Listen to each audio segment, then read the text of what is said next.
सभी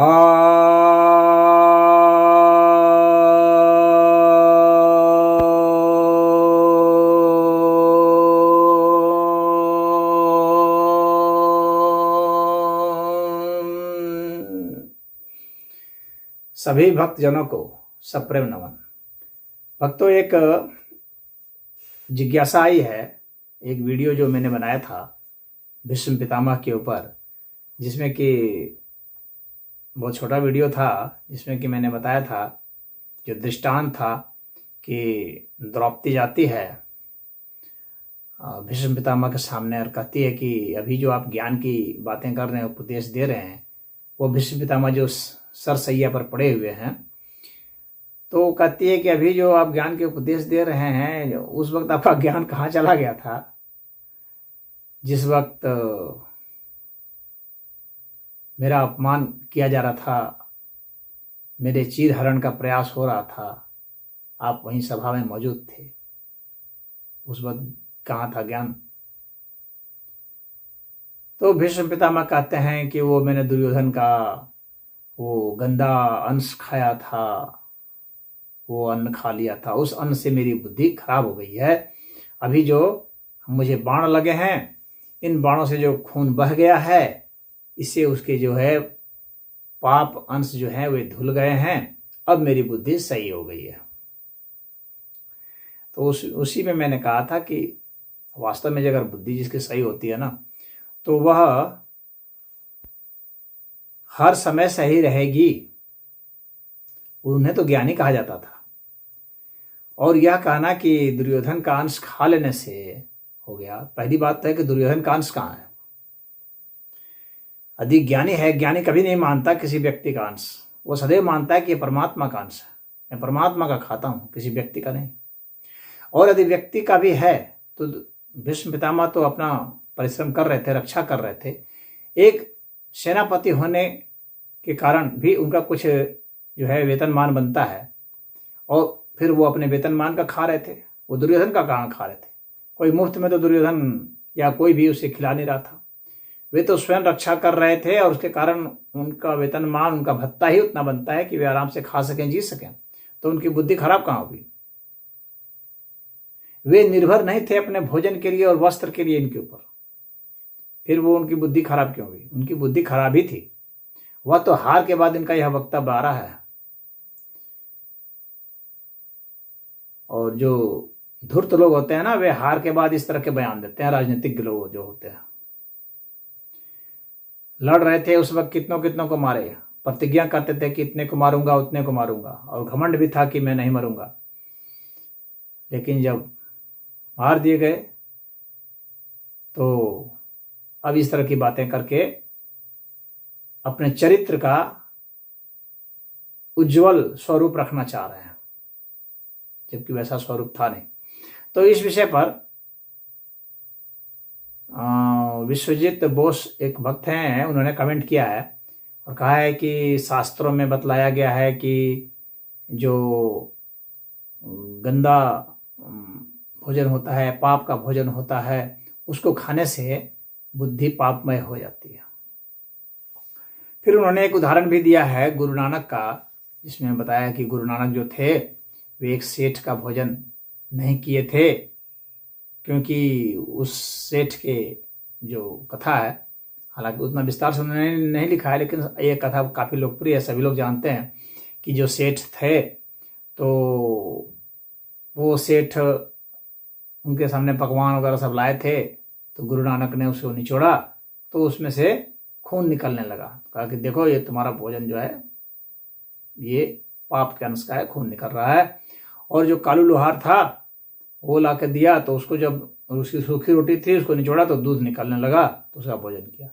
तो यहाँ पर कभी भी पकवान को निचोड़ने से खून थोड़ी निकलता है। ये तो अलंकार की भाषा है, मेटाफर है।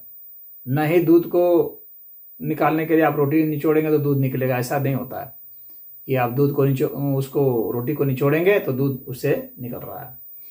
वह तो एक अलंकार है, समझने के लिए है। और वहाँ पर वह बतलाने की कोशिश है कि जो पाप की कमाई होती है उसको ग्रहण नहीं करना चाहिए। यानी पाप को बढ़ावा नहीं देना चाहिए, ऐसे लोगों को सामाजिक बहिष्कार होना चाहिए, इस तरह का वहाँ पर एक संदेश है। तो ऐसे जो पाप की कमाई करने वाले को हताश निराश करने के लिए है, इसका एक सोशल वैल्यू है। और क्या उससे मन वास्तव में खराब हो जाता है? ऐसे लोगों की कमाई खाने से तो हो जाता है, सामान्य लोगों की तो निश्चित ही हो जाती है। तो वह जो उपदेश है वह सामान्य लोगों के लिए, लेकिन यहाँ पर भीष्म पितामह एक सामान्य व्यक्ति नहीं है, उन्हें जो है उन्हें तो एक ज्ञानी व्यक्ति माना जाता था। ज्ञानी व्यक्ति का दिमाग कभी खराब नहीं हो सकता, कितने पापी से पापी लोगों का भोजन कर ले तो भी, सन्यासी कितना भी पापी लोगों का भोजन कर ले उसका दिमाग खराब नहीं हो सकता।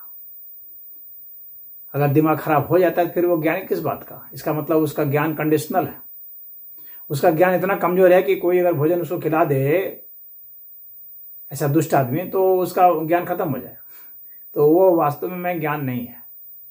वास्तविक ज्ञान कभी भी ऐसा समाप्त नहीं होता है, वो समाप्त नहीं होता है, उसमें कोई त्रुटि कोई दोष नहीं आते हैं। हाँ, वह एक पाठ देने के लिए ऐसा हो सकता है, एक सीख देने के लिए हो सकता है, किसी के ऊपर प्रेशर बनाने के लिए हो सकता है वह, लेकिन जब वास्तव में संदेश देना हो तो उसको संदेश देना चाहिए। वास्तव में तो वह है जिसके लिए कोई भी बुरा नहीं है, वो किसी का भी अन्न ग्रहण कर सकता है, उसके लिए तो सभी ईश्वरमय है, तो उसके लिए सभी ईश्वरमय है, उसमें क्या सेठ और क्या कालू लोहार, सब बराबर है, सभी परमात्मा के ही तो अंश हैं। भला बुरा तो परमात्मा जाने और वह व्यक्ति अपना कर्म जाने, तो भला बुरा उसके ऊपर प्रभाव नहीं डालेगा, उसके ज्ञान पर प्रभाव नहीं डालेगा। मन जिसका सही है उसके ऊपर कोई अन्न का असर नहीं आने वाला।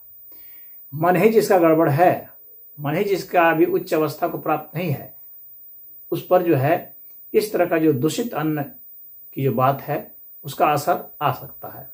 और यह एक सामाजिक सीख देने के लिए, किसी के ऊपर प्रेशर बनाने के लिए तो इसका दृष्टांत दिया जा सकता है, किसी का बायकॉट किया जा सकता है, किसी के खाने को छोड़ा जा सकता है। जैसे कि भगवान कृष्ण ने विदुर का साग खाया था, दुर्योधन के पकवान को नकार दिया था। वहां पर भगवान ने एक्सप्लेनेशन क्या दिया था कि दुर्योधन देखो, भोजन तो इस अर्थ में खाया जाता है कि या तो मुझे बहुत भूख हो जिसके कारण जो है मैं रह नहीं सकता, मैं मर जाऊंगा, तो किसी का भी भोजन लिया जा सकता है। तो इतना भूखा मैं हूं नहीं कि तुम्हारा भोजन ग्रहण करूं। और दूसरा कारण होता है भोजन का कि प्रेम जिससे संबंध है उसका भोजन कर लें। तो प्रेम संबंध जब तुम्हारे से सिद्ध नहीं हो रहा है तो तुम्हारा भोजन ग्रहण करने का क्या मतलब है? तो प्रेम है नहीं और मैं इतना भूखा हूं नहीं, तुम में इतना प्रेम नहीं है और मुझ में इतनी भूख नहीं है। तो वो विदुर के यहां गए थे, तो वहां पर दुर्योधन को उन्होंने छोड़ा तो एक प्रेशर बनाने की कोशिश की कि जिसे वो समझे कि उसने ऐसे क्या कर्म किए हैं कि भगवान उनके यहाँ भोजन नहीं कर रहे। ऐसा नहीं है कि दुर्योधन का भोजन कर लेते तो भगवान का मन खराब हो जाता, ऐसा नहीं है, भगवान का मन कभी कमजोर नहीं पड़ा।